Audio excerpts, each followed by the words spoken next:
ఈరోజు భారత రాష్ట్ర సమితి అధ్యక్షులైనటువంటి కేసీఆర్ గారి ఆధ్వర్యంలో వారి యొక్క ఆలోచన సూచన మేరకు ఇలా బీఆర్ఎస్ పార్టీ కార్యనిర్వాహక అధ్యక్షులు మిత్రులు కేటీఆర్ గారు ఏదైతుందో జిల్లా చెందినటువంటి అంటే ఉమ్మడి కరీంనగర్ జిల్లా చెందినటువంటి అందరూ కూడా నాకు పూర్వ సహచరులే, అందరితో కలిసి పనిచేసినటువంటి అనుభవం నాకుంది, అందరితో పర్సనల్ రిలేషన్ కూడా నాకుంది, అందరితో ఇక్కడి మారిన పరిస్థితులకు అనుగుణంగా బీఆర్ఎస్ లో కలిసి పనిచేస్తే రాష్ట్ర భవిష్యత్తు కొరకు ఇలా ప్రధానంగా ఏదైతే ఎవరం కాన్స్టిట్యూషన్ ఏదైతుందో రాష్ట్ర భవిష్యత్తు అనేది ప్రధానం.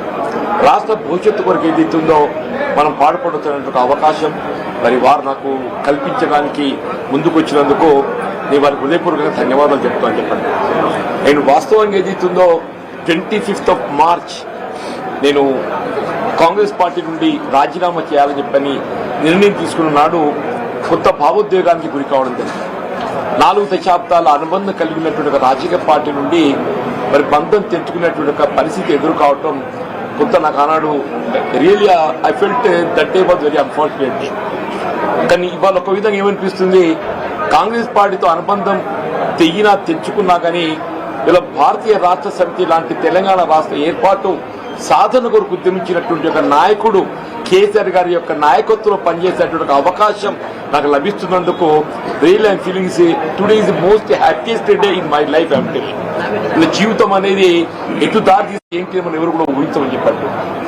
ఉమ్మడి కరీంనగర్ జిల్లానే కాదు తెలంగాణ రాష్ట్రం యావత్తులో కూడా జీవన్ రెడ్డి లాంటి ఒక నాయకుడు కాంగ్రెస్ పార్టీ నుండి దూరం అవుతారని చెప్పి ఎవరు కూడా ఊహించలే చెప్పండి.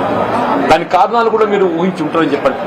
గత 20 మాసాలకి నేను ఏదైతే అంటే ఎదుర్కొంటున్నటువంటి ఒక మానసిక క్షోభ రాజకీయ పరిస్థితులు అన్ని కూడా తట్టుకొని నిలబడ్డని చెప్పండి. అయినప్పటికీ కూడా ఏదైతున్నదో ఇవాళ నేను తట్టుకొని నిలబడ్డా, కానీ రాష్ట్ర భవిష్యత్తు కూడా ప్రధానం అని చెప్పంటుంది. వీళ్ళ ఆనాడు ఏదైతే 2023 సాధారణ శాసనసభ ఎన్నికల్లో ఒక్కరికొకరు ఏముంటుందంటే ఇంకా మెరుగైన పాలన కావాలి, ఇంకా మాకేదో భవిష్యత్తు కావాలనుకుంటాం. ఆనాడు ఏదైతే 10 సంవత్సరాల కేసీఆర్ పాలనలో తెలంగాణ సమాజానికి కల్పించినటువంటి యొక్క పరిష్కారాలు ఏదైతుందో అభివృద్ధి ఉందో ఇంకా మెరుగైన పాలన కావాలని చెప్పి కాంగ్రెస్ పార్టీ మరి మీరు పేర్కొనడం జరిగిందో దాన్ని ప్రజలు ఆకర్షితులైంది. కాంగ్రెస్ పార్టీకి అవకాశం కల్పించింది. కానీ రియల్లీ ఏదైతుందో నా అనుభవం చెప్పంటున్నాను. I have seen NT Rama Rao గారి ప్రభుత్వం చూసా, నేను తదుపరి చెన్నారెడ్డి గారి ప్రభుత్వం చూసా, విజయభాస్కర్ గారి ప్రభుత్వం చూసా, రాజశేఖర్ గారి ప్రభుత్వం చూసా, చంద్రబాబు నాయుడు గారి ప్రభుత్వం చూసా, కేసీఆర్ గారి ప్రభుత్వం చూసా నేను. కానీ ఈ 2 సంవత్సరాల కాలంలోనే ఇవాళ అంటే 10 సంవత్సరాల్లో సాధించినటువంటి అభివృద్ధి సంక్షేమ ఫలాలు తిరోగమన దిశగా చెప్పండి. కేసీఆర్ గారు ఏ ఉద్యమ నేతగా తెలంగాణ రాష్ట్రాన్ని సాధించడానికి వారు ఉద్యమించిండ్రో వారి సాధారణంగా తెలంగాణ రాష్ట్ర భవిష్యత్తు నిర్మాణానికి 10 సంవత్సరాలు కృషి చేస్తే అది 2 సంవత్సరాల్లో తిరోగమన చర్యగా ప్రజలు ఏదైతుందో అంటే నేను ప్రాక్టికల్ చెప్తున్నాను. ఇవాళ నేను మీరేదో వచ్చిందో అని చెప్పని బీఆర్ఎస్ లో జాయిన్ కావాలని చెప్పి ఇక్కడ నిర్ణయం ప్రకటించడం కాదు చెప్పంటున్నాను. నేను ఆనాడే నిర్ణయం తీసుకోవాలని చెప్పని నేను కొంతమంది నాకు గుర్తింపు పెట్టి అయినా నేను I want to study the mind of the people. ప్రజాభిప్రాయం ప్రజలు ఏ విధంగా స్పందన ఉందో గమనిస్తామని చెప్పండి. మా మిత్రులు సహచరులు శివప్లాసులు యొక్క అభిప్రాయాలు కూడా సేకరించాలని చెప్పని ఈ 2 వారాన్ని ఓపిక పెట్టని చెప్పండి. మా మిత్రులు శివవిలాసులు సహచరులు వారి యొక్క సూచనలు సలహాలతో పాటుగా ముఖ్యంగా ప్రజాభిప్రాయాన్ని గమనించని చెప్పండి. నేను ఈ మధ్య ఒక 4-5 డేస్ బ్యాక్ ఇట్లా ఒక ప్రెస్ కాన్ఫరెన్స్ పెట్టింది. మా ప్రెస్ మిత్రులు కూడా ఇంకా మీరు ఎందుకు ఓపిక పడుతుంది సార్, ఏదో నిర్ణయం ప్రకటిస్తే అయిపోతాయి కదా, ఎందుకు మీరు అనుకున్నట్టు ప్రకటించి ముందుకు పోతే అయిపోతాయి కదా అని చెప్పని మా పాత్రికేయ సోదరులు కూడా ఏది ఇస్తుందో they to have suggested me. అంటే ఇవాళ ఏది ఇంకా మీరు రీచ్ అవ్వాల్సిన అవసరం లేదు, you can go further, you can go head అనే ఒక భావ సూచనలు మా పాత్రికేయ సోదరులు కూడా పొందడం జరిగిందని చెప్పండి. ఇవాళ ఏది ఇస్తుందో కేసీఆర్ గారి యొక్క నాయకత్వంలో పనిచేసే ఒక అవకాశం మీరు అన్నట్టు 2014లో నాకు వచ్చింది. అయినా కానీ ఇది పొలిటికల్ కమిట్మెంట్ తోని నేను కాంగ్రెస్ లో కొనసాగింది. బట్ ఇవాళ పరిస్థితుల్లో ఏదైతుందో నేను వ్యక్తిగతంగా కాంగ్రెస్ లో ఎదుర్కొంటున్నటువంటి ఒక మానసిక శోభ మానసిక ఇబ్బందులకు తోడు ఏదైతుందో నాకు రాష్ట్ర హితం ప్రధానం కనబడుతుందని చెప్పి ఎవరికైనా ప్రజా జీవితం అనేది రాష్ట్ర హితం అని చెప్పండి.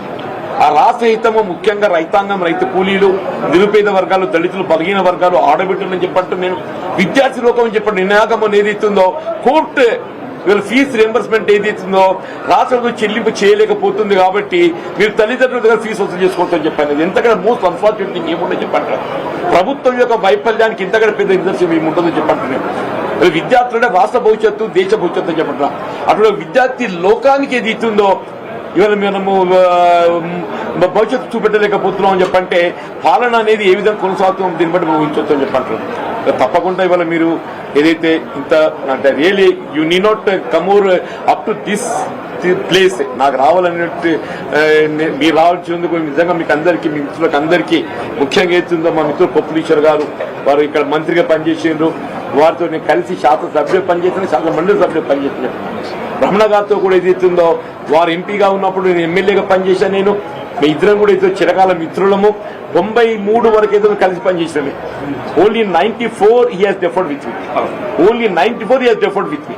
తర్వాత వాడు పార్లమెంట్ ఎన్నికైన తర్వాత ఏదైతుందో ఇవాళ వారి ఏదైతే ఎమ్మెల్యే స్థానం ఖాళీ కావడంతో అక్కడికి నాకు ఉప ఎన్నికలు పోటీ చేసే అవకాశం వచ్చింది. దట్ ఎలక్షన్ నన్ను కెప్ట్ మీద మొత్తం రాష్ట్ర స్థాయిలో నాయకత్వం నాకు నిలబెట్టింది ఆ ఉప ఎన్నిక అని చెప్పాను.